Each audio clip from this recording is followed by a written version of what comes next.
Hi there, welcome to Achki Chop. My name is Armenian and I'm a chef and restaurant owner. We have several restaurants in Orange County, Zov's Bistro. Today I'm going to be sharing with you my most favorite recipe, which is Choreg.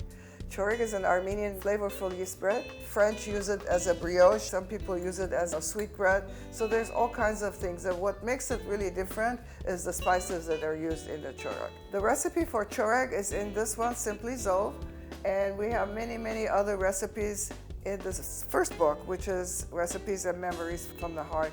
The book can be purchased at our website, zovs.com, and you can call in the restaurant. They'd be happy to send it to you as well. So I welcome you, and I'm so excited to be here with Achki Chop, and it's something that I always watch and look forward to. So guess what? I'm in it now. How about that? Thank you for having me. And let's get started. Let's go. Let's make Choreg.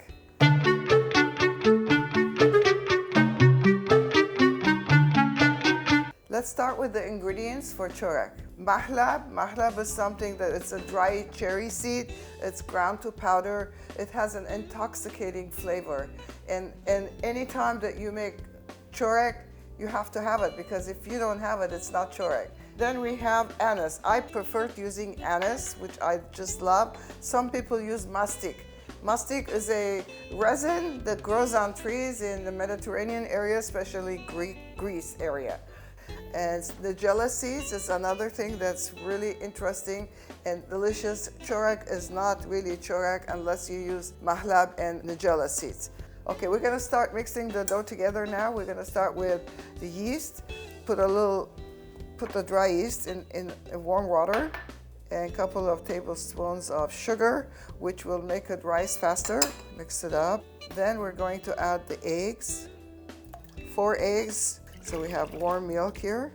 It's very important to have room temperature ingredients so that they coagulate together and you're going to get a better results.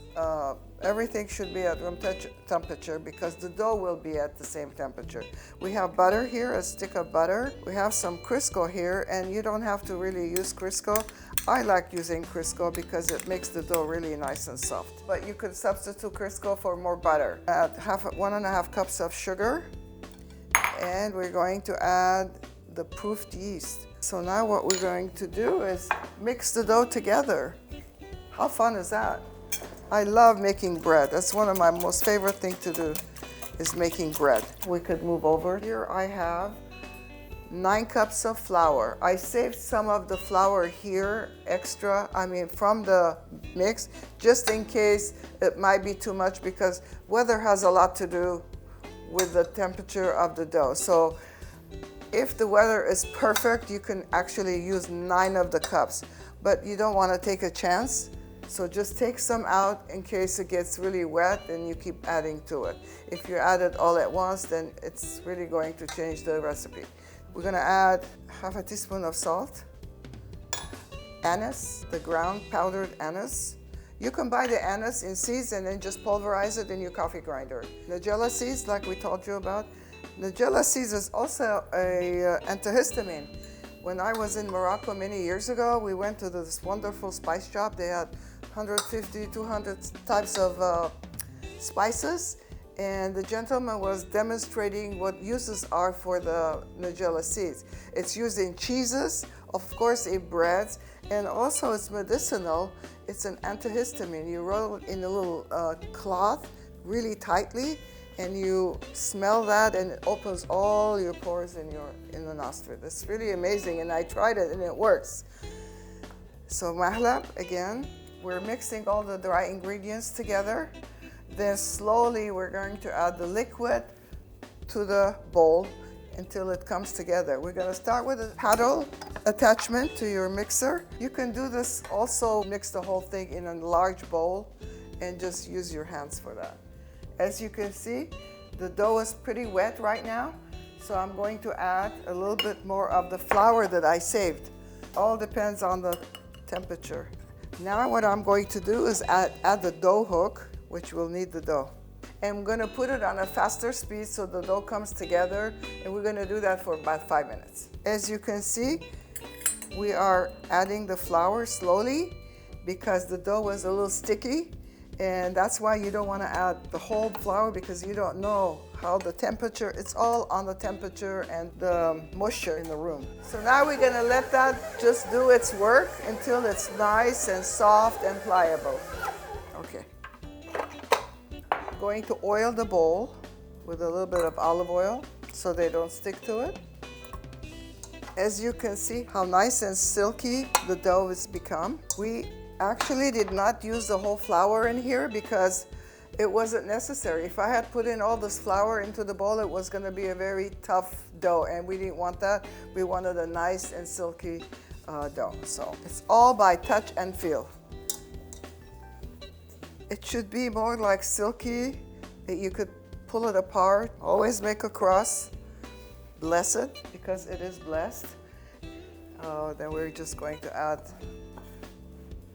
this little cap, which I love using on doughs to proof them.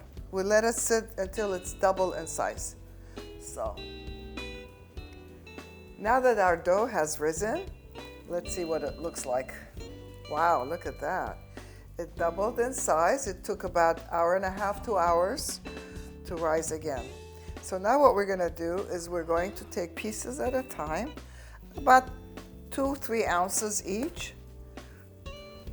This is the standard shape that I use normally when I make my choregs. There are so many ways you can shape them too. You could make them into a coil, you could braid them.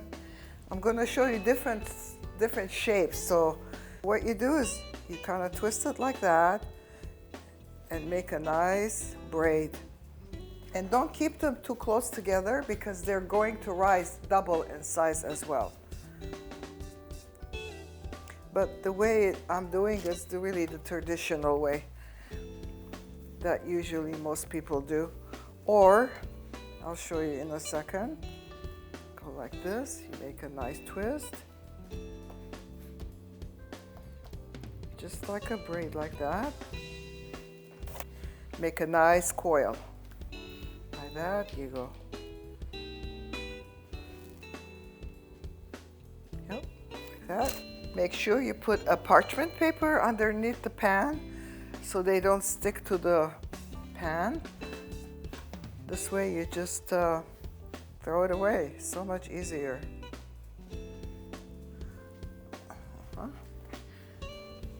Few more coils, few more twists. Before you know it, we're having tea.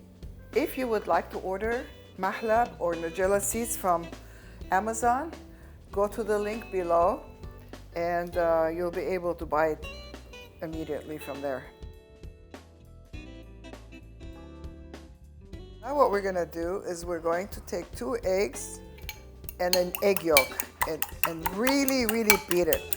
Because if you have little white part of the eggs, it will not really brown the choregs or anything that you're baking.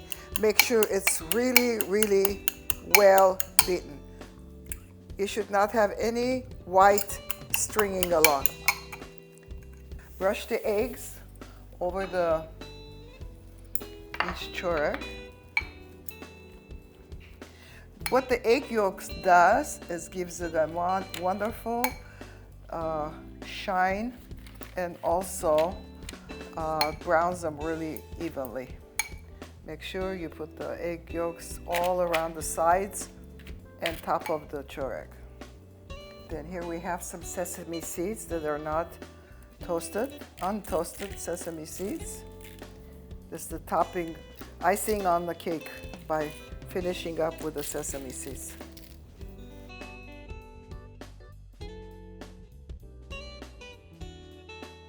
So we bake these at 350 degrees, anywhere from 25 to 35 minutes, making sure that it's nice and brown.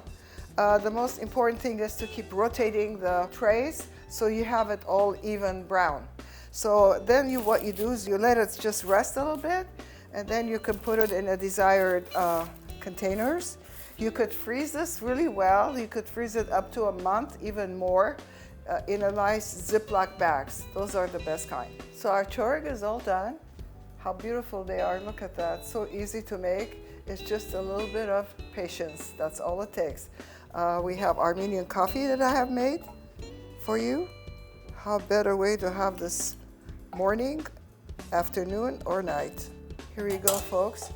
Enjoy making this wonderful traditional Armenian choreg and pass it on to your family, and hope you have a wonderful Easter. If you like this segment, please like, comment, and subscribe. Hope to see you soon, and have a happy Easter.